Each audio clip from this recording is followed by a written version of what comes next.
powered by Riverside.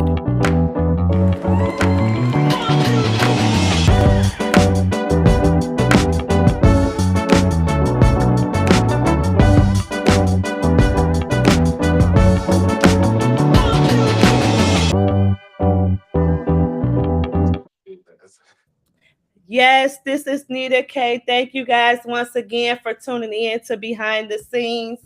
I am your host, Nita K, owner and film director, music artist, videographer, all those things of Nita K Productions LLC.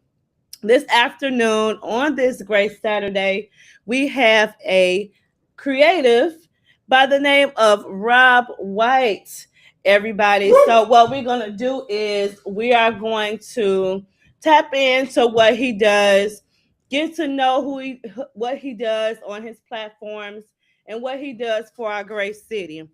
So, I want to give the world this opportunity to tap into Rob White. How are you doing, Rob? I'm doing great, Nita. I greatly appreciate the opportunity. Thank you for having me. No, no, no problem. Thank you. So, tell everybody like what do you just start there. Tell everybody specifically what you do. All right. If I could put it plainly, um, Rob White is just a native black male from Chicago who has um made attempts to kind of like right some of the wrongs over the years of being in existence with my behavior. In a profession what is called CVI, and CVI is an acronym for Community Violence Intervention. So I will be considered a community violence interventionist by directly engaging the highest risk, not necessarily youth, because there are a lot of adults who are high risk. And what high risk is, that means those who shoot are most likely to be shot.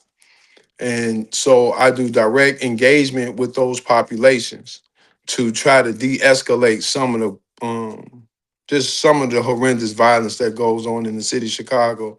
And Mm, to just add to that, not just the city of Chicago, all across the United States.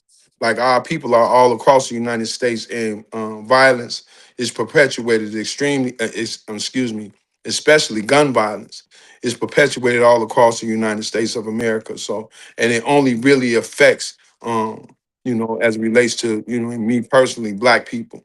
And so as a person who used to contribute to that behavior, I've kind of like, made some adjustments in my life, and I've used those adjustments to allow me to make change in other people's lives.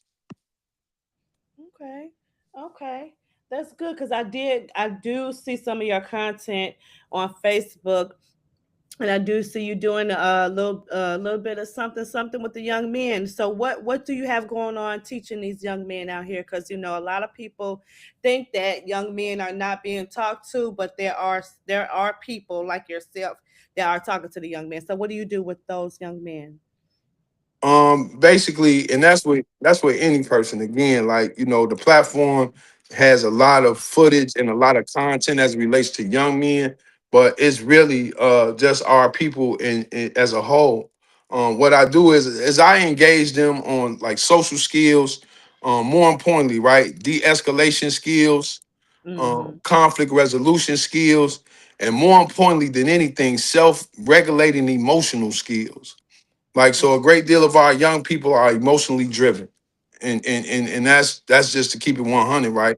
And so as an adult and being a mature adult, I understand that behaving off emotions always leads to the person being hurt and or hurting someone else. Mm-hmm. And, yeah, so my most aggressive engagement is being to have individuals have an opportunity to look at themselves and just have some honest conversation. What I found is, just a brief background about myself is, I'm 56 years old. I was born to a 15-year-old teenager. My mother was 15 when she had me, and I was born in what we used to call the projects. I was born in Stateway Gardens projects, Okay. and so that whole experience of just being involved in that whole experience, just being raised in the projects and having um, not so much of a real guidance and structured space centered from an Mm, adult, because my mother was a teenager when she had me. mm-hmm. So it was extremely a difficult process growing along with my mother. Right. And so a great deal of that and those experiences led to me being incarcerated 6 times, um, being incarcerated 6 times, and just being involved in a lot of not healthy engagement as relates to a black man. Yeah. Okay. Okay. So let me ask you this. Um, with your experience growing up, with your background and everything, and the way you take care of our city and helping these people, have you ran into like a situation where you try to help someone as much as you can and they just don't want to meet you halfway and help themselves? How difficult is that for you? Yeah, yeah, yeah. The first person who I tried to do that was with me. You know what I'm saying? Just keeping it 100, right? So yeah, like I had a great deal of trying times with myself. Mm, I've used hard drugs since the age of 14. I've had a great deal of things that have not been what we would say just positive, healthy um, behavior.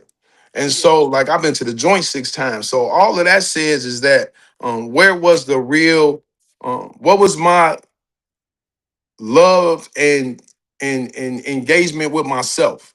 That's really Right. what I want to say. Before I can engage anybody, I had to make some real personal choices about myself, and a great deal of me not, taking that self inventory that allowed me to keep on making the same mistakes. It allowed me to keep on hurting people that poured and encouraged me and poured into themselves with me. Like it's hard to receive information from others when I won't even accept the personal knowledge I have about myself. And Right. so it ain't about me really telling people what to do. Like I don't change nobody. Like I barely can do what I need to do on a daily basis. So what I do is I try to correct my behavior and let that be an example of my messaging. So I try to be the message I bring. Right. Right. That makes sense. That makes sense. So not only are you teaching them, you're learning, it's a learning experience still for you while you're teaching them. You all doing it together. Um, so with that being said though, that brings me to my next topic. So what have you found that brought you the most joy in serving the community and giving back in a way that would help shape our future for our young people? Me myself personally not being involved in nonsense. Yeah. That was the biggest gift I could have gave to anybody, the community, myself, my family, my God. Just Yeah. correcting and changing and making the appropriate, adjustments in my own life. Mm-hmm. Mm-hmm. So with that being said, do you think that it is very important? Because I know it's a lot of men out here, young men, older men. There are some men out here that don't believe in going to therapy or don't believe in going to even just taking care of themselves health wise. Do you Mhm. feel like, and I already know the answer to this, but do you feel like it's a struggle to get some men, young or older, to get involved with their health and their mental? Do you think it's a struggle for you to get them to do that? Well, again, though, right? So I always use myself as a premise. Like I didn't get this overnight, and I still don't have it, right? Right. So it's not about so much as trying to tell people what to do, more so than trying to exemplify it in my own behavior, and Mm-hmm. then use that results as, hey, this works. Like I'm big on being emotionally intelligent, and I'm more importantly, real big on emotional healthy processing. Like a Mm, great deal of black men don't, but like as you spoke to, right, for various reasons, don't yeah. believe in mental health, don't believe in even going to the doctor and something is wrong. You know what I mean? And I get it. While some of that, there has been a lot of um, just exploitation Mm-hmm. of black people, not just necessarily black men, but black people by this government. And so it gives only credence to black men, particularly not trusting doctors, not wanting to get themselves checked out, right? All of Yeah. those things, but it only buys into the narrative to our own demise. Because if you think about it, right, like you see commercials and you see things of that nature, and it's always Caucasians or maybe other nationalities that go to Yeah. the doctor and get themselves checked out, right? And so, from my standpoint, it's the overall plan to dupe black people, especially black men, into things that will be beneficial to them for them to receive them as not being beneficial to them. It only buys into the narrative. Like it only buys into the narrative for a 15-year-old to feel tough about having a gun with a switch as opposed to trying to get his eighth grade education. That's all in the plan.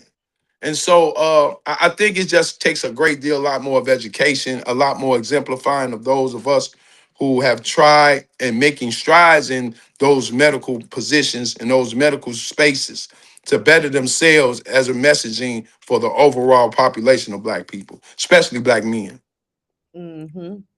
Especially black men. So I'm not really into politics, but how do you feel about what's going on with this stuff in Iran?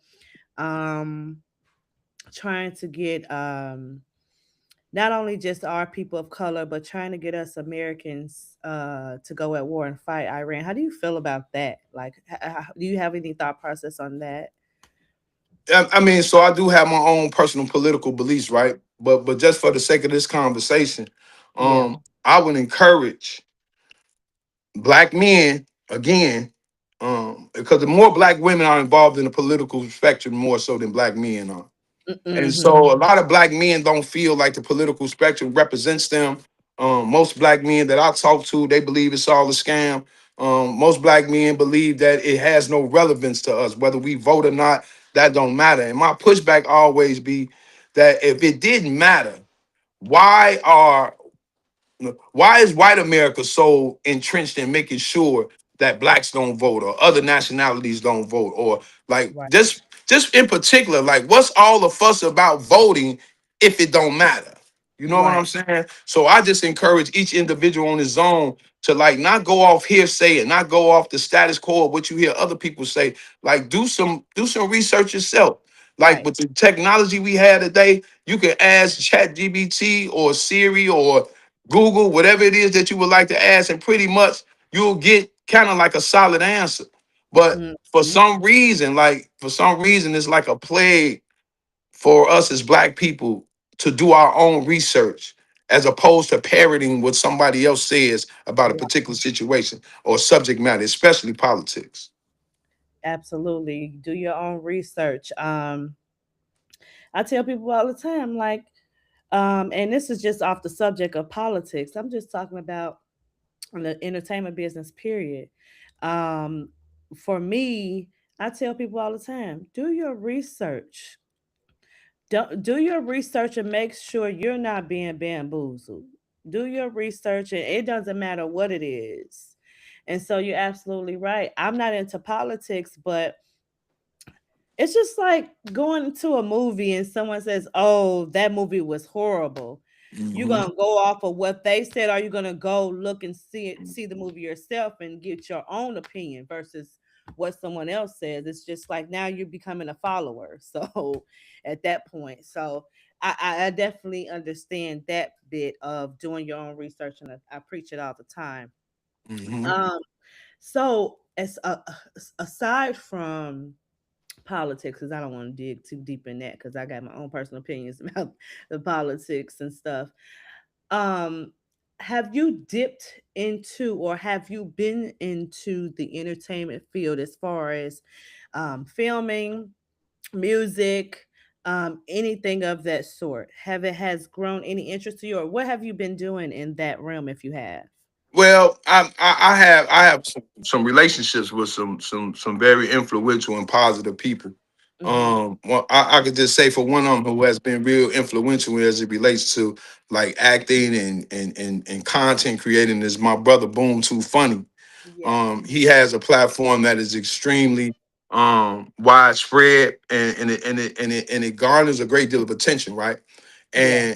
And that brother uses that garnering of that attention to, on the back end of that, promote a lot of positivity when it comes to young people. And Hmm. he puts forth this narrative that you don't always have to use guns, violent music, and drugs as a means to promote your platform to be successful. Right. You know what Absolutely. I'm saying? And so I really rock with bro to the fullest on that. And not just him. I got another relationship with my brother Leroyce Hawkins, who's the only black actor on Chicago PD that has Mm. become syndicated. And the same thing, you know what I mean? It's just showing that black men can be promoted as being positive and be Yep. successful. You know, most black people think, especially black men, think they only gonna come up if they sell drugs, use drugs, rap, kill, stain, finesse, whatever, moniker you want to put Right. on it, right?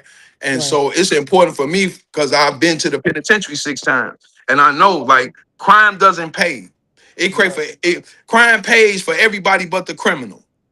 The Right. criminal the only one who don't get paid off crime. He may get paid in the immediate, but as it means in the long run, whether it be jail cases, whether it be fighting cases in court, whether it be being incarcerated, whether it be being injured, going, it's always somebody else being able to reap the benefits of negative behavior for black men as opposed to the person who's committing the behavior. Right. Absolutely. Absolutely. So besides that, as far as and before I move on to the next segment, shout out to Boom Too Funny, and shout out to everybody that is watching this podcast or listening to this podcast interview. I do want to do a special shout out before we move on to the next segment. We do, for reminders for all those that are listening and watching, we do have our first spring event coming April 25th, 2026. It's called Chicago Boogie Live. It will be filmed. Tickets are $5. We got about 8 or 9 ticket sales so far. So it's absolutely great. We got a lot of creatives. We got a lot of things going, and it's going to be celebration as well for Autism Awareness Month. So we have my Shout co-host. out for that autism awareness month because my niece Yaya, she has autism, man, and so Yes. I ain't mean to interrupt you, but No, that just you touched my good. heart as soon as y'all heard that word, man. Yeah. It has come more prevalent in the black community that a great deal of our kids are afflicted with this unfortunate illness, but again, though, to bring awareness to it and to bringing awareness to it means that there are minds working together to bring some end to it. So I applaud you on that. Thank you. Yes, yes. Benjamin Scott, actually, he's one of my creatives. He's been with us for a while. He is the co-host for this event. And so he is the Autism Awareness Brand Ambassador. He's a award-winning model. He's done over 50 fashion shows. He's one of my actors. He's very great, very attentive. He's one of my top ones. And so, if you don't want to come in your 70s attire for Chicago Boogie Live, you can come dressed in blue for that event just to support autism awareness. Again, tickets $5. You can reach out to us, you can text us, you can DM us. However, we want you to come to that event. Capacity is 70 is the capacity. So it's going to be a great space. There'll be food there, musical performances from myself, Sunshine Jamaica Blazing Chocolate, Ajap. Those two are my music artists. They will be performing. And then besides that event, I will be in Austin, Texas at Revolt House as a 440 Revolt music artist. I am going to be at Revolt House in Austin, Texas from March 13th to March 15th. Going out there to not only visit family, but going to Revolt House to network, a do for shooters only. I believe I'm gonna be doing that content with one of my songs, and hopefully y'all get to see me with that. It's gonna be live, so I am gonna be doing some live segments, doing some content while I'm out there. So I hope you stay tuned with that. Besides that, it's look. We work with any and all creatives that are ready and willing to work, whether you're a music artist, performer, period. We have modeling, commercials, podcasts such as this one.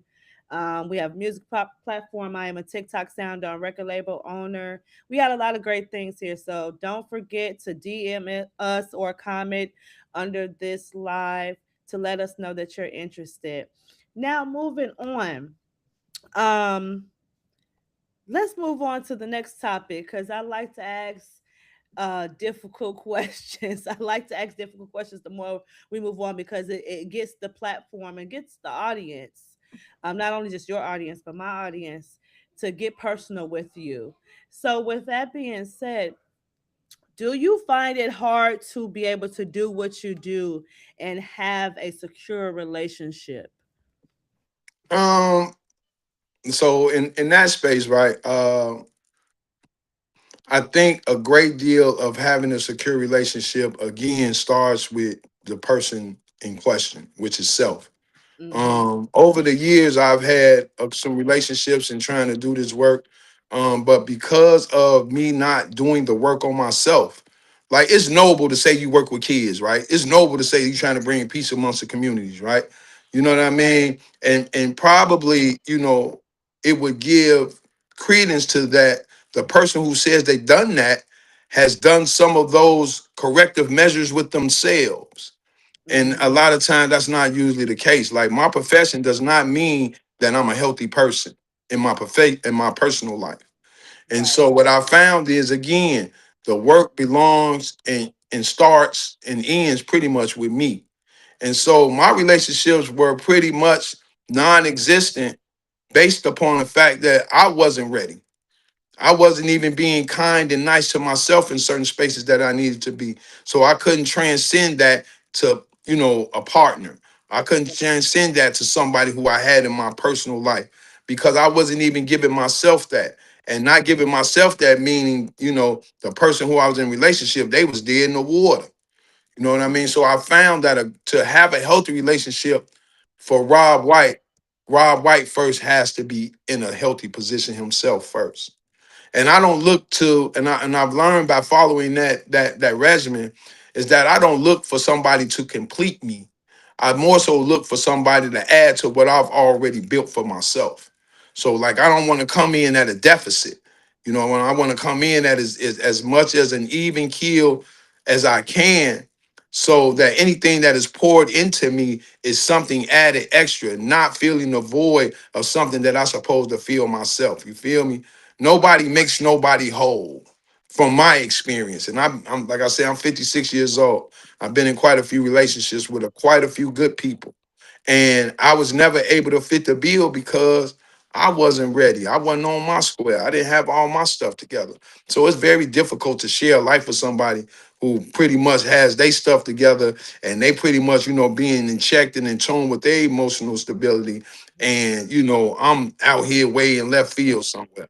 It just doesn't work. So I found that to answer your question, my healthy relationships, whether they succeed or fail, kind of basically depends on what's my condition and mind state as I enter the relationship. Right. Okay. Okay. Okay. So you're well rounded. You're being transparent, whether it's in your personal life or business life, and just letting everybody know that as long as you're getting yourself together, um, you'll be able to help, excuse me, not only yourself, but the next person in your business profession. And in your personal profession, you will want to be well rounded and well put together and come to the table and come correct, as you would want someone to come correct with yourself. I always have heard over the years, and I don't believe it. Like I believe that it is a way to balance your personal relationship or your relationship with your partner and run your business. Me myself, I have been told that is impossible.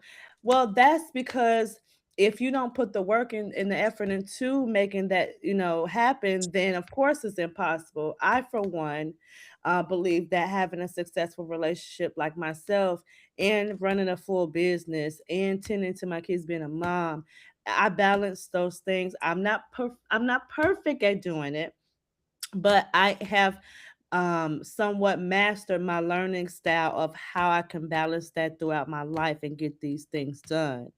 So with that being said, at first when you first started doing this, helping the community, being at the forefront of Chicago, being your true self and your best self, at the beginning, did you find it difficult to balance everything and to prioritize everything at first? Did you find it hard? Well, so this line of work that I'm in, right? It when it first started, right? I first started doing this work. They called it a violence intervention at that time, and it was with an agency called Ceasefire. Mm, And so Ceasefire was this agency that came with this new idea of addressing violence as a public health situation. And mm, so, with that being said, all our funding was government given. okay. Um, some of that, sometime that money didn't come, and so being in a relationship, saying I'm going to work, and then when it come to payday, ain't no check. You know what I'm saying? My partner, like what I'm saying? Like, hey, I get you trying to change the community, but hey, the lights need to be on in here. Yeah. You know what I mean? The rent needs to be paid, that sort of thing, right? So Mhm. like I have like almost come full circle with the fact that again, having an understanding of myself and understanding what my situation is, and then being able to communicate that with my partner was important. And I didn't have those skills back then when I was starting out. You know what I mean? So it was not good. And it wasn't not good so much for me, but it wasn't good for the woman that was pouring into me at the time. And I've, had several relationships over the years. So it's always been this up and down situation because first and foremost, I didn't have the communication skills to be able to voice exactly what was going on. And two, wasn't being honest enough to allow my partner to make the decision on if that's something she wanted to subject herself to, if Mm, that mm, makes sense. You know what I'm saying? I kind of made the decision for her by not giving her all the facts. And mhm, so, like, I've come to a place in my life to where I'm so comfortable with who I am that I want to be respectful and mindful of other people. And so, in doing so, I kind of be as honest as I can up front and then allow people to make the decision on whether this is something that they want to be involved in, because mm, again, it's their livelihood too. You know what mhm, I mean? And just a lot of personal growth had to take place for me to be able to say these things that I'm saying now, right? And it's not as easy as I'm letting it come off the tip of my tongue, but I am saying that there's a constant consistent effort of doing self-work, and that self work transcends into my personal and my business relationships as well. mhm. So I know I heard you when you said that you are transparent. You try to be as much transparent as possible when you're first interacting with someone. I believe in that as well, because at that point, once you're laying everything up in front and putting it on the table and being transparent, not to disrespect anyone or hurt anyone's feelings, you just being full on transparent. Um, at that point, after you've been transparent and they do something to cross those boundaries, it's like at that point for you, do you proceed to give that person another chance, a fair chance, or do you just like, you know, I'm just done. We've had this conversation across these boundaries, and this is business wise and personal wise. How do you feel on that part, on that point? That be that I have to say that's on a case by case basis, right? And the Yeah. reason why I'm saying that is because again, like you looking at somebody who wasn't this person, years ago. So you know what I mean? I've been on the opposite end of, receiving, you know, uh negative. Let me just say it this way: I ain't always made the right decisions in life, and I've Right. caused a lot more harm than hurt. I've caused a lot more harm than happiness in most of my relationships, whether they be personal, business, or even family. Right, and Hmm. so I have a space for grace because people had a space for grace for me. I was a fool. Mm. Just to be honest with you, like I don't come on and come off like I got it all together or I've been this upright standing person. Like, no, hell no. That ain't what this is, right? And so I'm a work in progress. And just as I'm a work in progress, other human beings are works in progress too. So that same reprieve, that same space for grace that I would like for people to have for me and has had for me, I try to extend that to others. Of course, it becomes a space where it's going to be detrimental to me that, I need to make some decisions. Of course, I do that. But when people make a mistake, it's not a one and done with me because where would I be if people would have had that same mentality dealing with me? Okay, okay. And then my next question is like, what advice would you give? Um, not wait, let's just scratch that. Have you written a book? I have not. Yet? Okay. Have you thought about writing a book at some point?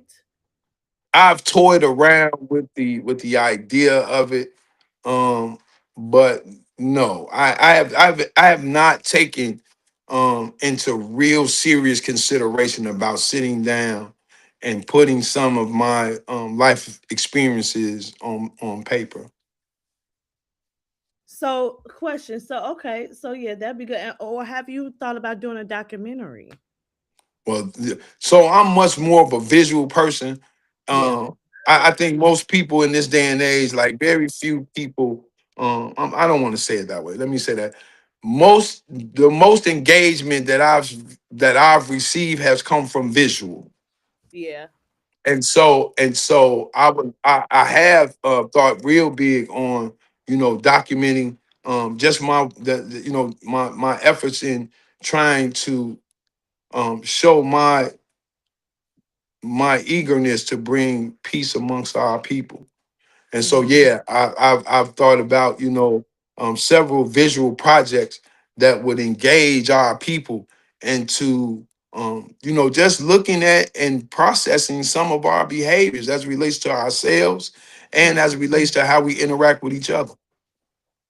Yeah, that would be good because, um, like you said, our black and brown people, um, I think we need to take a inner look into that because it possibly could, it could, I mean, I always got to have faith, it possibly could see some of this violence and this activity. We try to and we're going to keep bringing this up even at our event. We're trying to bring that more in the black community. A lot of people don't want to address it. A lot of people don't want to talk about it. We just had a virtual event along with my mom and amongst some other creatives talking about grieving, talking about Hmm. different things that are uncomfortable. We have Hmm. to address those things because a lot of those things that we don't address, we're keeping them bottled up inside and then wonder why we're acting like barbarians in the street. No, we're not perfect, but it would help. I mean, we can't help all the cities, but we if we start with our own, it could at least do something now. I mean, it could at least and it does. It has. Um, we are looking to do like a for young men and older men if interested, and young women and older women if interested. We have it. We have the creation, the plan out for um, sorority and fraternity Hmm. for young men, and it's to teach them etiquette differently from men and women. Would you be interested in giving speeches or doing a conference or a panel in regards to these type of things? Most assuredly, like I have a personal cliche, like if you don't address negative behavior. You only encourage it. So, and now saying that to the point that you said about like most black people don't want to talk.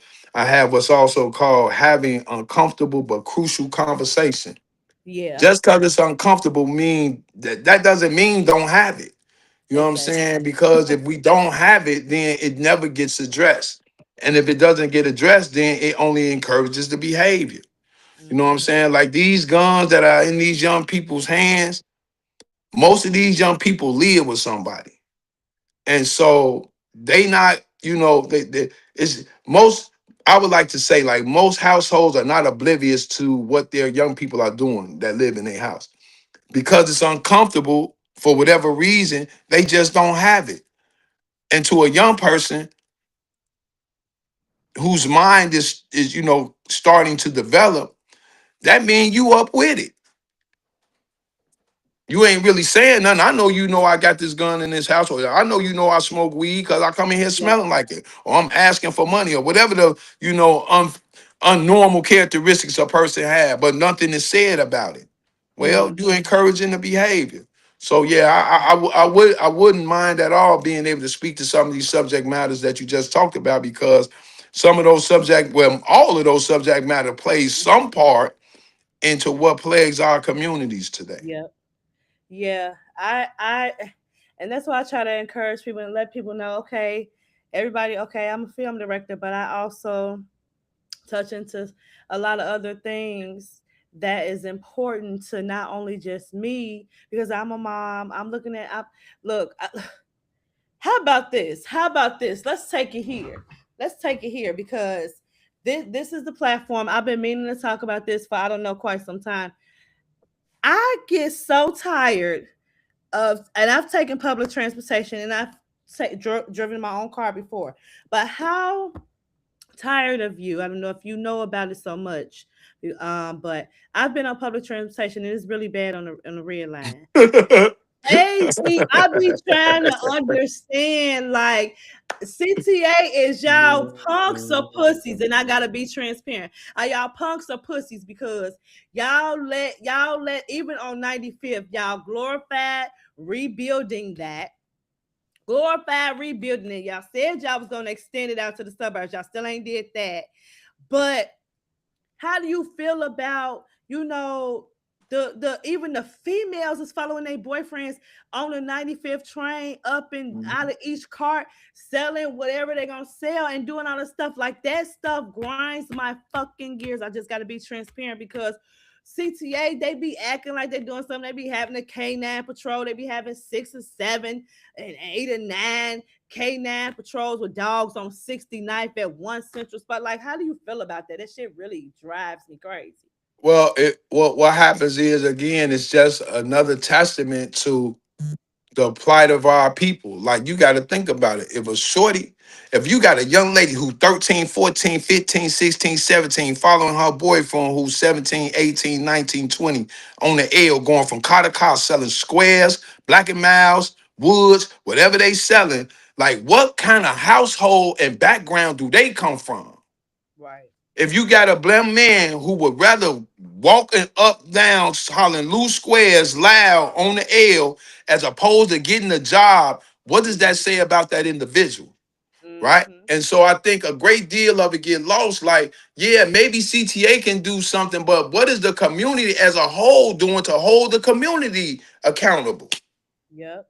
You know what I mean? So again with the violence, like the violence that plagues our community is not coming outside of Chicago. These are our kids doing this. Yep. It's within.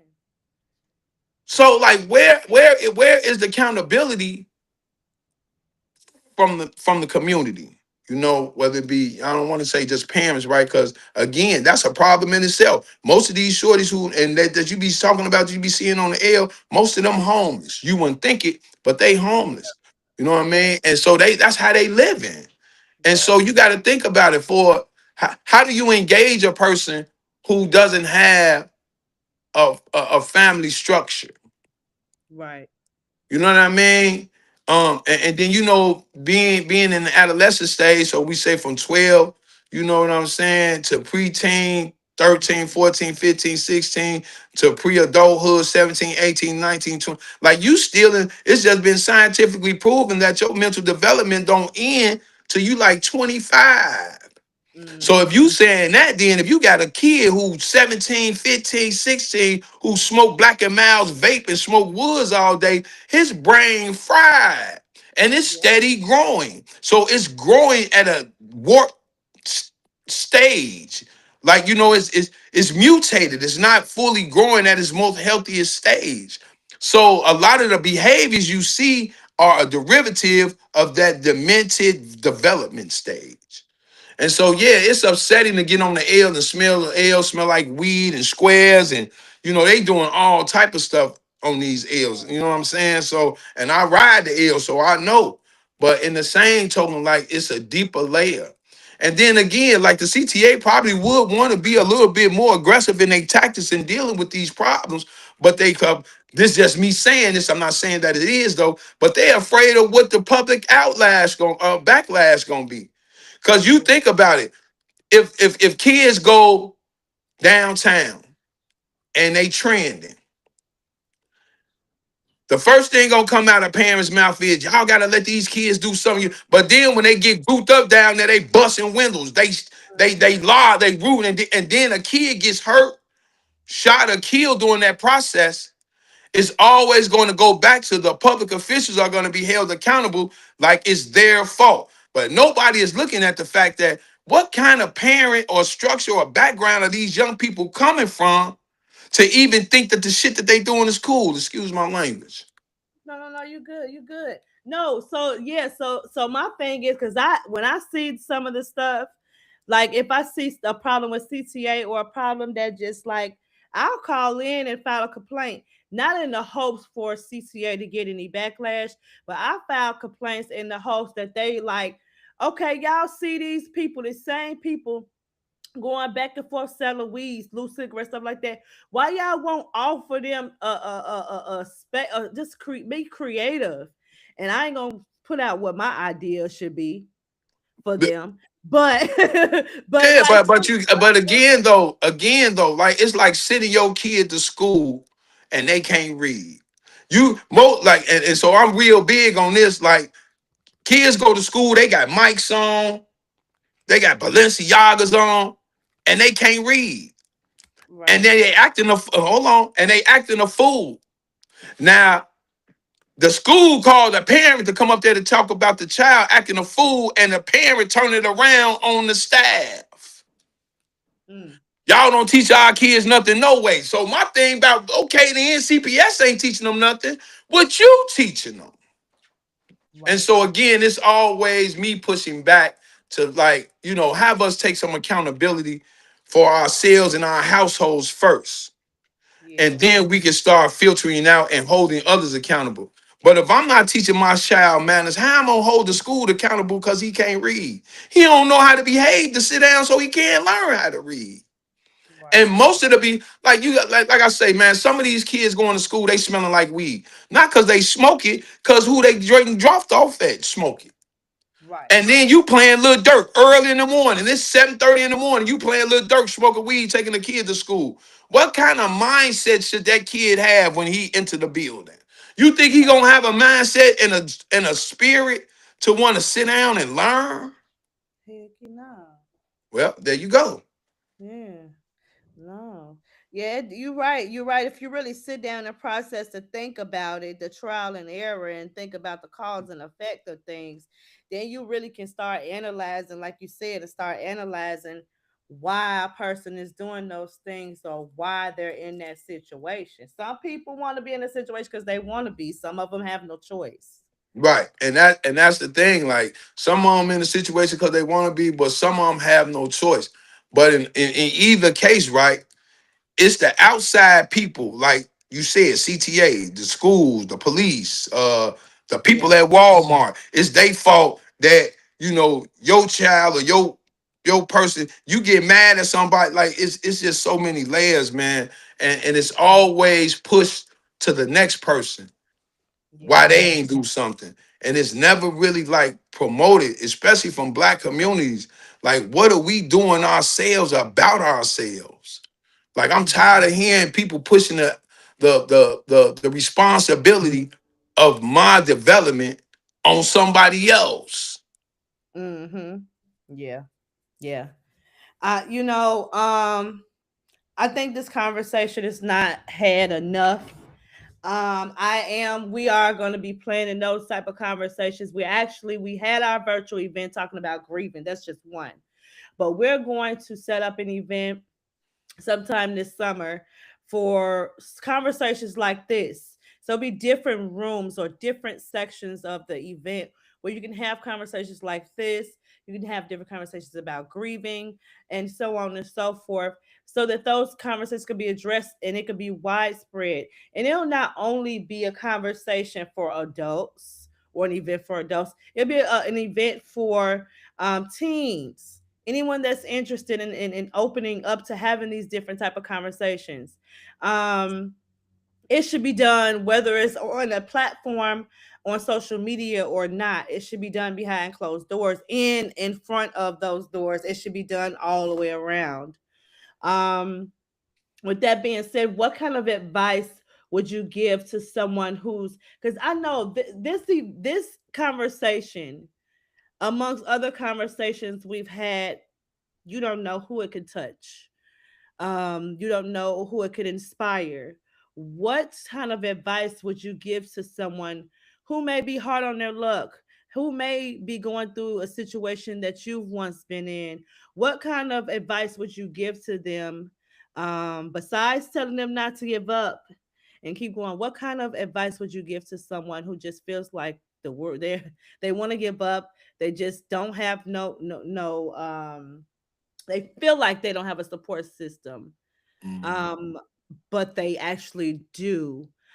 They just haven't realized it yet. What kind of advice would you give to someone who's going through that?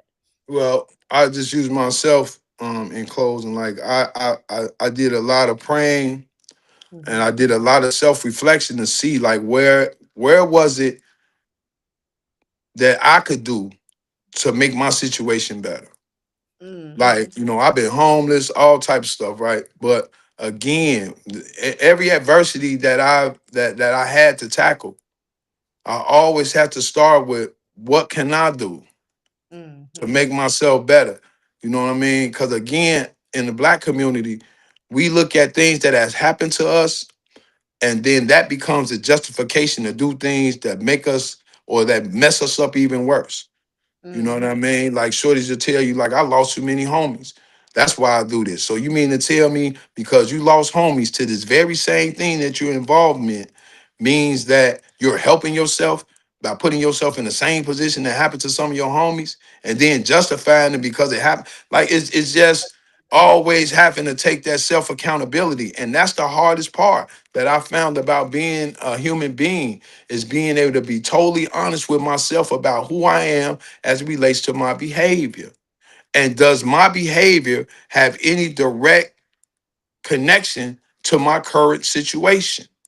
And most times when I look at myself from that honest lens, a great deal of the things that have befallen upon me that I had control over, I dropped the ball. So Yeah. that's the space that's why I'm in the space that I'm in. So in closing, that's what I would give them. I would give them the encouragement to have the courage to look at self, and Mm-hmm. then come with some ideas or get out and talk to somebody. Like, how can I help myself? Like, how can I help myself in a positive perspective as opposed to hurting myself in a negative perspective based on my current situation? Yeah, that's absolutely right. Like, it doesn't make sense to, oh, you do this because, for your homie that died. Okay, yeah. Do it for your homie that died in a positive light. Your homie will want you to keep going and keep pushing and make it out the game.